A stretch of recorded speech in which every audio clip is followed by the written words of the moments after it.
সহজ করেছে, কারণ মেয়ে নিয়ে সেই যুগে অ্যালার্জি ছিল, মেয়েরা জ্যান্ত দাফন করতো। এই কারণে দেখেন মেয়ে পালা নিয়ে কত কত ফজিলতের হাদিস আপনি খুঁজে পাবেন। এই হাদিসগুলো বাচ্চাকালে আমি যখন দেখতাম অবাক হতাম, আল্লাহ, এখন আমার আব্বার তো মেয়ে বলতে কিছু নাই, দুইটা ছেলে, আমরা দুই ভাই, এখন সব ফজিলত তো মায়েরাই লয়ে গেল। এক মেয়ে হলেই সব, দুই মেয়ে হলেই সব, তিন মেয়ে হলেই সব, এখন সবখানে মেয়ে গো বাপরাই তো খুশি হবে যে আমগো লেগে জান্নাত, আমগো লেগে সব, আমগো বাচ্চা পারলেই দুনিয়ার সব সুবিধা। তো এখন আমরা যারা ছেলেরা আছি আমাদের বাপমারা সান্ত্বনা নিবে কি দেখে বড় পেরেশান ছিলাম। পরবর্তীতে যখন আল্লাহ তাআলা ইলমুল লাইনে সম্পৃক্ত করলেন, ধীরে ধীরে পড়তে শিখলাম, জানতে শিখলাম, বুঝতে শিখলাম। তখন বাংলাদেশের শ্রেষ্ঠতম একজন আকাবির আলেম, তার সঙ্গে একদিন কথা হচ্ছিল, প্রসঙ্গক্রমে তিনি বললেন, দেখো মাওলানা, ইসলামের একটা সৌন্দর্যের দিক আছে, ইসলামের দাওয়াতের একটা বিশেষ হিকমত আছে। যেমন তুমি যদি লক্ষ্য করো দেখবা, ফরজ নামাজ নিয়ে যেই কয়টা হাদিস পাবা, নফল নামাজ নিয়ে, নফল নামাজের ফজিলত, নফল নামাজের সওয়াব, নফল নামাজের তারগিব, এটা নিয়ে তুলনামূলক হাদিস বেশি খুঁজে পাবা। কিসের জন্য? কারণ ফরজ না করলে জাহান্নাম, ফরজ না করলে শাস্তি, ফরজ তো করা লাগবেই লাগবে। তো যদি এটার সওয়াব নিয়ে অত বেশি নাও বলা হয়, তাও জাহান্নামের ভয় হলেও লোকে করবে। কিন্তু নফল, এটা তো জানে নফল না করলে জাহান্নামে যাওয়া লাগবে না, না করলেও আমার আযাব গজব খাওয়ার কোনো আশঙ্কা নাই, তারপরও লোকে কেন করবে? এটার জন্য দিল তৈরি করতে হবে, জজবা জাগাতে হবে। আর জজবা জাগানোর জন্য বেশি বেশি ফায়দা, সওয়াব, ফজিলত বয়ান করতে হবে, তখনই না মানুষের দিল তৈরি হবে। একইভাবে ছেলে, ছেলে এমনি লোকে পালে। জাহেলের যুগে যখন মেয়েরা জ্যান্ত দাফন করতো, তখনও ছেলেরা দাফন করেছে এমনটা খুঁজে পাবেন না। ছেলে নিয়ে লোকের আলাদা ইন্টারেস্ট, এমন কখনো আমি পত্রিকায় দেখি নাই ছেলে জন্ম নেওয়ার কারণে বউরে তালাক দিয়েছে, কিন্তু এমনটা দেখেছি পরপর কয়েকটা মেয়ে জন্ম নেওয়ার কারণে বউরে তালাক দিয়ে দিয়েছে। এখন মেয়ে তো দুর্বল, মেয়ের প্রতি লোকে যদি আলাদা সফট কর্নার না রাখে, মেয়েরা এগোবে কিভাবে, দুনিয়াতে টিকবে কিভাবে?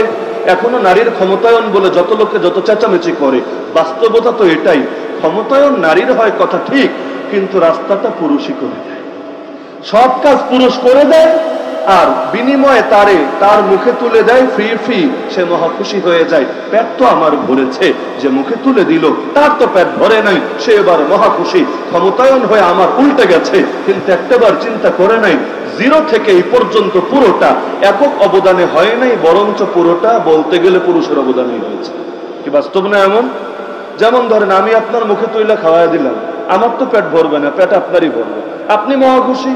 এখন সব খাবার হয়তো খেয়ে ফেললেন, আমারে মোটেও দিলেন না, আমার এবার মনে কষ্ট, ধরো সব তো তুই খায় শেষ করে দিলি, আমার লেগে কিচ্ছু রাখলে না, কিন্তু কিচ্ছু করার নাই, যেটা খাওয়ানো সেটা তো খাওয়াই দিলামই। তো এখন আপনি সকল ক্রেডিট একা নিচ্ছেন, কিন্তু এটা স্বীকার করছেন না আমি মুখে তুলে দিয়েছি বলে আপনি খেতে পেরেছেন। তো দুনিয়ার হালতটা হয়ে গেছে এমন। তো নারীর ক্ষমতায়নের পক্ষে যে পুরুষরা বলে, দুইটা কারণ থাকে, কেউ করে মানবিকতার জায়গা থেকে, হিউম্যানিজম, মানব ধর্ম বা মানবতাবাদের দিক থেকে, আর কেউ করে ওই যেভাবে শিয়াল মুরগির স্বাধীনতার পক্ষে কথা বলে এই সেন্স থেকে।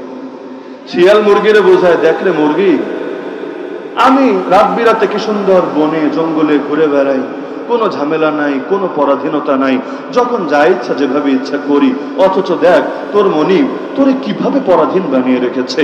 তোরে নির্দিষ্ট সময় ঘরে ঢুকতে হবে, আবার চাইলে যে কোনো সময় বের হতে পারবি না, তোরও একটা জীবন আছে, তোরও একটা মন আছে, আরে তোরও স্বাধীনতা বলতে ব্যাপার স্যাপার আছে, বোঝেই না তারা, তোরে আটকায় রাখে। আবার তুই এত কষ্ট মষ্ট করে ডিম পারিস, আরে ডিমটা সকালবেলা ভালো মতো দেখার আগেই তোর কাছ থেকে ডিমগুলোরে ছিনায় নিয়ে যায়। তো তুই স্বাধীনতার পক্ষে কথা বল, ঘর থেকে বের হয়ে আয়, তোর বড় কল্যাণ হবে, বড় উপকার হবে। এখন শিয়ালের সুরে সুর মিলিয়ে এখন মুরগিরাও আন্দোলন গড়ে তুললো, দুর্বার আন্দোলন মনিবদের বিপক্ষে, মালিকদের বিপক্ষে। মালিকরা দেখলো বড় ঝামেলা, তো এগুলোর এতদিন খাওয়া পরে মানুষ বানাইলাম, এখন আমাদের বিপক্ষে মাঠে নেমেছে।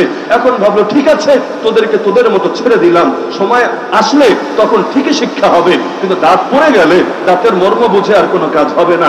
এখন মালিক রাগ করে দিয়েছে ছেড়ে, এবার শিয়াল বাবা যে তাদেরকে নিয়ে গেছে জঙ্গলে, সারাদিন তো অনেক ভাব, এখন সেও তো ভাবছে স্বাধীনতার কি মজা, এতকাল তো বুঝি নাই, মজা আর মজা আর মজা। সব মজা ভোগ করা শেষে যখন নির্ধারিত টাইম ঘনিয়ে এসেছে, শিয়াল তার ঘাটটারে ধরে মোটকে দিয়ে নিজের পেটটারে ধরে ফেলছে।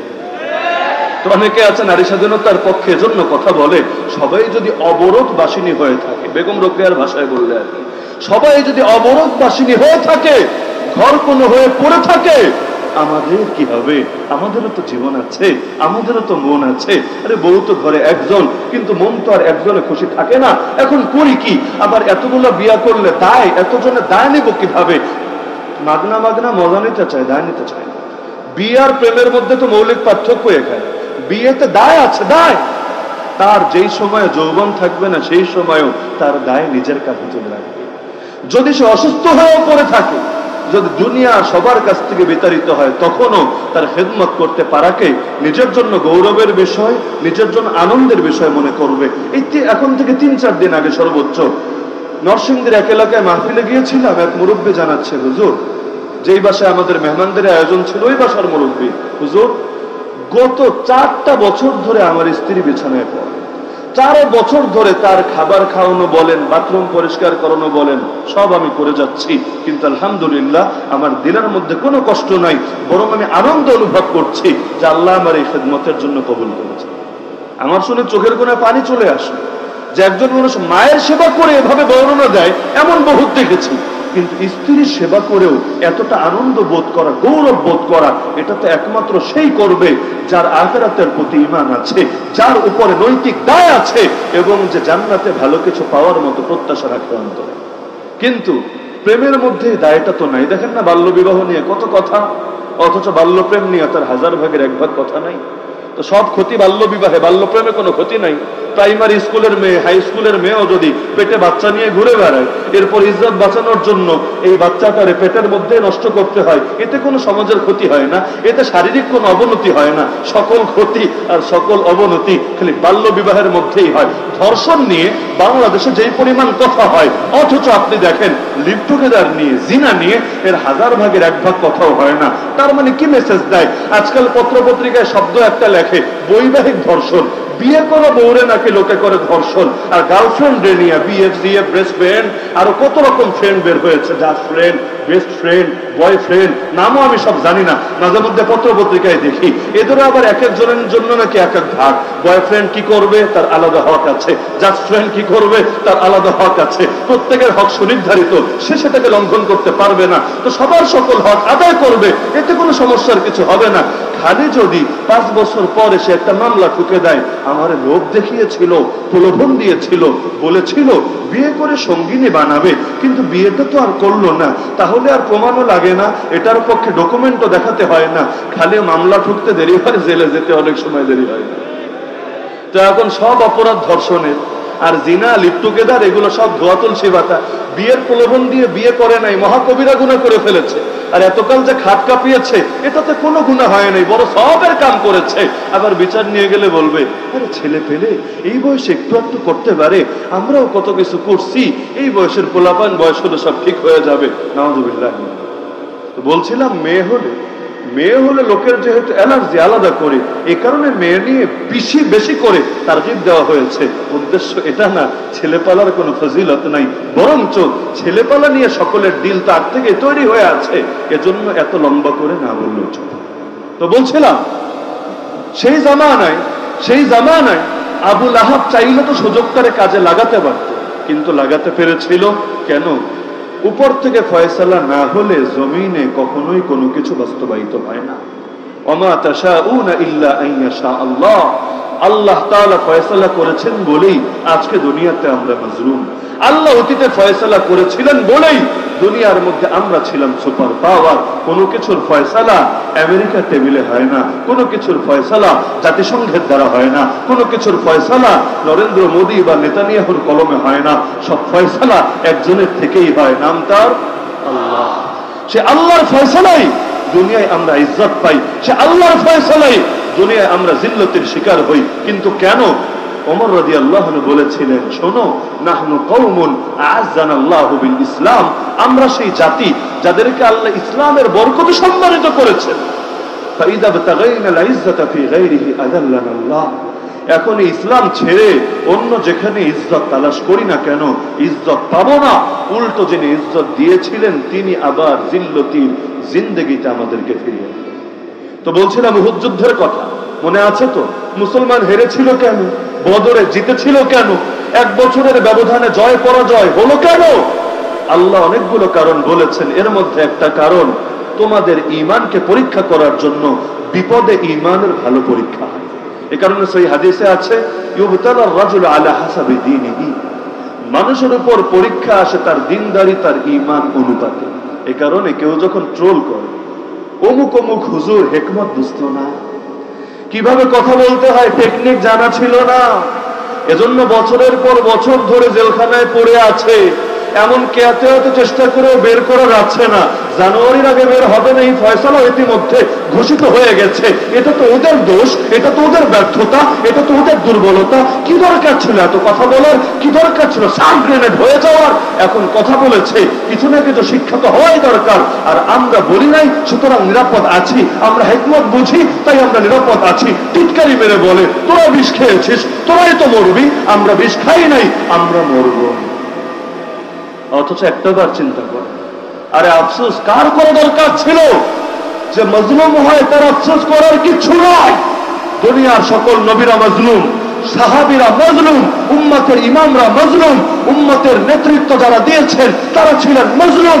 ইন্না ইজামাল জাযা মা ইজামিল বালা, আরে পরীক্ষা যত বড় হয় পুরস্কার তত বড় হয়। রাসূল বলেন আশাদ্দুন নাসি বালাআন আল আমবিয়া, সবচেয়ে বেশি পরীক্ষায় পড়ে নবীরা, সুম্মাল আমসালু ফাল আমসাল, এরপর যারা নবীদের যত কাছে তাদের পরীক্ষা তত বেশি হয়। আরে আল্লাহর বান্দারা যদি দ্বীনের জন্য মজলুম হয়, তাদের সাদৃশ্য নবী রাসূলের সঙ্গে হয়, তাদের দিলে আফসোস থাকে না, বরং সান্ত্বনা থাকে। আল্লাহ এমন ইবাদত করতে পারি নাই যেটা তোমাকে দেখাবো, এমন আমল করতে পারি নাই যেটা দিয়ে সন্তুষ্টির আশা করব, কিন্তু আল্লাহ তোমার দ্বীনের জন্য তুমি আমাকে কুরবানি দেওয়ার তৌফিক দিয়েছো, এই কুরবানির উসিলায় অন্তত আমার একটা কিয়ামতের দিন তো আল্লাহরে বলতে পারবে আল্লাহ একবার দুনিয়ায় কষ্ট পেয়েছে, জাহান্নামে ফেলে দ্বিতীয়বার আর কষ্ট দিও। এক বেদুইন সাহাবী আযান কর, আল্লাহ নবী সাল্লাল্লাহু আলাইহি ওয়াসাল্লাম যুদ্ধ শেষে গনিমত ভাগ করছেন, গনিমত ভাগ করছেন, প্রত্যেককে তার প্রাপ্য বুঝিয়ে দিচ্ছেন। এখন সিরিয়ালে আসতে আসতে আসতে এক বেদুইন সাহাবী সিরিয়ালে আসলো। বেদুইন মানে মরুভূমিতে থাকে, অত মায়ের পেজ বোঝে না, যাযাবর জীবন যাপন করে উট চড়িয়ে খায়। আল্লাহ নবী তারা ডাকালেন, তুমি আসো তোমার গনিমত নিয়ে যাও। সেই সাহাবী অবাক, চোখ বড় করে বলল, ইয়া রাসূলুল্লাহ আমি কি এইটার জন্য জিহাদ করেছি? আল্লাহ রাসূল অবাক হয়ে গেলেন, আরে কোন সাহাবী তো গনিমতের জন্য ময়দানে আসে না, এগুলো তো মুনাফিকদের শান। সাহাবীরা ময়দানে এসেছিল জান্নাতের সবুজ পাখি হবে বলে, আল্লাহ তাআলা তাদেরকে হায়াত আরো কিছুকাল রাখতে চেয়েছেন, আর দুনিয়াতেও নগদ কিছু প্রতিদান দিয়েছেন। ফয়সালা তো আল্লাহর হাতে, কিন্তু ময়দানে কেউ সম্পদের লোভ নিয়ে তো আর যায় না, যেতে পারে না। এখন নবী তারা জিজ্ঞেস করলেন, কিসের জন্য এসেছে তুমিই বলো। সে এবার বললো, ইয়া রাসূলুল্লাহ এই যে গলার এই জায়গাটা দেখছেন, ঠিক এই জায়গায় কাফেরদের তরবারির একটা আঘাত লাগবে, আমার মাথাটা শরীর থেকে আলাদা হয়ে যাবে। কিয়ামতের ময়দান এভাবেই তো আমার হাসর হবে, আপনি জানিয়েছেন। যার যেভাবে মরণ তার হাসরও সেভাবে আপনি জানিয়েছেন। সেদিন গা থেকে রক্ত ঝরতে থাকবে, রক্তের রং দুনিয়ার রক্তের মতোই হবে, কিন্তু ঘ্রাণ হবে মেশকে আম্বরের মতো। আমাকে আমার মাওলার সামনে হাজির করা হবে, রব আমাকে জিজ্ঞেস করবেন, বান্দা তোর গলাটা কাটা কেন, তোর শরীরের অবস্থা কেন? আমি বলবো, আল্লাহ একমাত্র তোমার দ্বীনের জন্য, আমার নিজের কোনো স্বার্থ ছিল না, তোমার দ্বীনের জন্য ময়দানে নেমেছিলাম। জালেমরা আমাকে রাখে নাই, আমার গায়ে আঘাত এনেছে, আমার মাথাটাকে দেহ থেকে আলাদা করেছে। তখন আল্লাহ বলবেন, ঠিক আছে যা বান্দা, দ্বীনের জন্য একবার তুই দুনিয়ায় কষ্ট করেছিস, পুনরায় জাহান্নামে ফেলে তোরে আমি আর কষ্ট দিব না, যা যা তুই জান্নাতে চলে যা। ইয়া রাসূলুল্লাহ একমাত্র দিলে এই তামান্না আছে বলেই আমি জিহাদের ময়দানে নেমেছি। সেই সময় তো পার হলো, পরবর্তীতে আবার যুদ্ধ লাগলো। সেই সাহাবী বীর বিক্রমে ময়দানে লড়াই চালাতে লাগলো। যখন যুদ্ধ শেষ, সবগুলো লাশ এক জায়গায় এনে একত্রিত করা হলো, তখন আল্লাহর রাসূল দেখতে পেলেন সেই সাহাবী গলার ঠিক যেই জায়গাটা দেখিয়েছে, জালেমরা ঠিক সেই জায়গায় আঘাত করেই তার মাথাকে দেহ থেকে আলাদা করে দিয়েছে। আল্লাহ রাসূল তখন বললেন, ইন্না মিন ইবাদিল্লাহ মান লাউ আকসামা আলাল্লাহি লা আবাররা, আল্লাহর কিছু বান্দা এমন আছে তারা যদি আল্লাহর নামে কসম করে কোনো কথা বলে, আল্লাহ নিজে তাদের সেই কথা লাজ রক্ষা করে। আরে ফিলিস্তিনে সম্প্রতি এমন হালত তো দেখেছেন, এক নার্স এক একজন করে রোগী আসছে, যে নিহত তার নিহত বলে ঘোষণা দিচ্ছে, যে আহত তার ট্রিটমেন্টের ব্যবস্থা করছে। হঠাৎ একটা খাট আসলো তার সামনে, উপর থেকে চাদরটা উঠালো, দেখলো এখানে লাশ হয়ে আর কেউ শোয়া নাই, তার নিজের স্বামী শুয়ে আছে লাশ হয়ে। চিৎকার করে বের হয়ে আসলো বাইরে। তবে সেই চিৎকার কোন আফসোসের চিৎকার ছিল না, ভি চিহ্ন দেখালো, ভিক্টরি। এই ভিক্টরি চিহ্ন দেখিয়ে বাইরে বের হয়ে আসলো। কিছুটা দূরে তার মেয়ে দাঁড়িয়ে ছিল, মেয়েকে চিৎকার করে বলতে লাগলো, মেয়ে তোমার বাবার দিনের তামান্না পূরণ হয়েছে, আল্লাহ তাআলা তাকে জান্নাতের সবুজ পাখি বানিয়ে দিয়েছেন। এখন থেকে তুমি শহীদের মেয়ে, আর আমি শহীদের স্ত্রী। তো যার ভেতরে যা থাকে ভেতর থেকে তা বের হবে, এটাই তো স্বাভাবিক। সেই ফেরাউনের মেয়ের দাসীর কথা বলছিলাম, চুল আঁচড়াচ্ছিল, একদিন হাত থেকে চিরুনি পড়ে গেল, নিজের অজান্তেই বলে উঠলো বিসমিল্লাহ। এখন যখন বলেছে তার মাথায়ও নাই যে কথাটা সে শুনে ফেলবে, পরিস্থিতি কোন পর্যায়ে যাবে। দিলের আবেগ কি আর মানুষের ভয়ে লুকিয়ে রাখা যায় নাকি? এই যুগে সাবিলুনা সাবিলুনা আল জিহাদ স্লোগান দিলে অনেকের কলিজে আগুন ধরে যায় না? এমনকি ওইটা বাদ দেন, নারায়ে তাকবীর আল্লাহু আকবার পর্যন্ত অনেকে সহ্য করতে পারে না। এগুলোকে বিতর্কিত স্লোগান বলে প্রচার করে। আরে নারায়ে তাকবীর আল্লাহু আকবার, আল্লাহর নাম যদি বিতর্কিত হয় পৃথিবীতে, তাহলে আর বিতর্কিত ছাড়া আছেই না। তো এখন বিসমিল্লাহ বলে ফেললো ফেরাউনের মেয়ে অবাক, সময় কম, ফেরাউনের মেয়ে অবাক। আরে কি ব্যাপার, তুই কার নাম বললি? আল্লাহর নাম বলেছে। আল্লাহ আমার রব তোমার রব।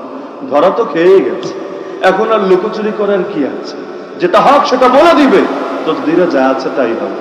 ফেরাউন বলল, তুই কি তোর এই আদর্শে অটল? বলল, হ্যাঁ অটল। আমি কিন্তু আব্বারে বলে দিব। বল, যারা মনে চায় তারে বল। একবার আল্লাহরে চেনার পরে আল্লাহরে আর ছাড়তে পারবে। বিচার চলে গেল ফেরাউনের কাছে। ফেরাউন ডাকালো, কি রে বেড়ি, তুই আবার কারে ডাকিস? বললো, আল্লাহরে ডাক। আল্লাহ আবার কে? আল্লাহ রব। আরে আল্লাহ আবার রব হয় কেমন? আমি ছাড়া তো আর কোন রব নাই। বললো, না ফেরাউন, আল্লাহ আমারও রব, আল্লাহ তোমার। ফেরাউন বলল, তাহলে শোন, তোকে লাস্ট সুযোগ দিচ্ছি, হয়তো আল্লাহর উপর ঈমান ছাড়বি, না হলে তোর সামনে তোর বাচ্চাগুলোর এনে একটা একটা করে আগুনে পুড়িয়ে মার। প্রশ্ন করতে পারেন, অপরাধ কি বাচ্চাদের? জিজ্ঞেস করেন বেনিয়ামিন বিশ্বে মানবাধিকারের ধ্বজাধারী এই ইবলিসদেরকে। এক চোখা নীতি অবলম্বন যারা করে, দাজ্জালের থাকবে একটা চোখ। এই পশ্চিমা বিশ্বের আজকাল হয়ে গেছে একটা চোখ। ওরা কাফেররা যেই চোখে দেখে, মুসলমানদের সেই চোখে দেখতে পারে না। মুসলমানের প্রসঙ্গ আসলে মানবাধিকারের কথা মনে থাকে না, স্বাধীনতার কথা মনে থাকে না, অধিকারের কথা মনে থাকে না, সবকিছু শুধু নিজেদের বেলায় মনে করে। সেই মহিলারে রেখে বাচ্চাগুলো আমরা একটা একটা একটা করে সবগুলো আগুনে ফেলে দিই। লাস্ট কোলের বাচ্চাটারে আগুনে ফেলবে। এবার বেচারি কলিজাটা ভেঙে যাচ্ছে, ছোট্ট এই বাচ্চা, দুধের বাচ্চা, আরে তারে আগুনে ফেলে দিবে। এখন কি হবে? আল্লাহ তাআলা সেই বাচ্চার জবান খুলে দিলেন, মা তুমি পেরেশান হয়েও না, মোটেও বিচলিত হয়েও না। তুমি যেটাকে মনে করছো আগুনের গর্ত, আর এটা জাহান্নামের একটা বাগান ছাড়া কিছু না। ওই যে যারা টিটকারি মারে না, তোরা বিষ খেয়েছিস তাই জেলে গিয়েছিস, আমরা ওদেরকে এই জবাবই দেই। আরে গোলামের মধু পান করার চাইতে শাহাদাতের বিষ পান করা আমাদের কাছে বেশি আনন্দের, বেশি মজা। তা এখন যার ভেতরে যা থাকবে সেটাই বের হয়ে আসবে, এটাই স্বাভাবিক।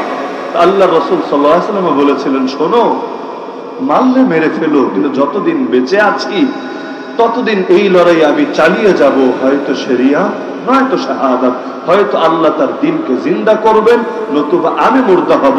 কিন্তু এটা কোনোভাবেই মেনে নেব না আমি জিন্দা থাকবো লেকিন ইসলাম মুর্দা হয়ে যাবে। তো এখন সেই নবীর উম্মত না আমরা, নাকি অন্য কোন নবীর উম্মত? সেই নবীর উম্মতি হই। আজান হয়ে যাচ্ছে, টাইম তো বলেছিলেন 7:15, বাজে 7:09।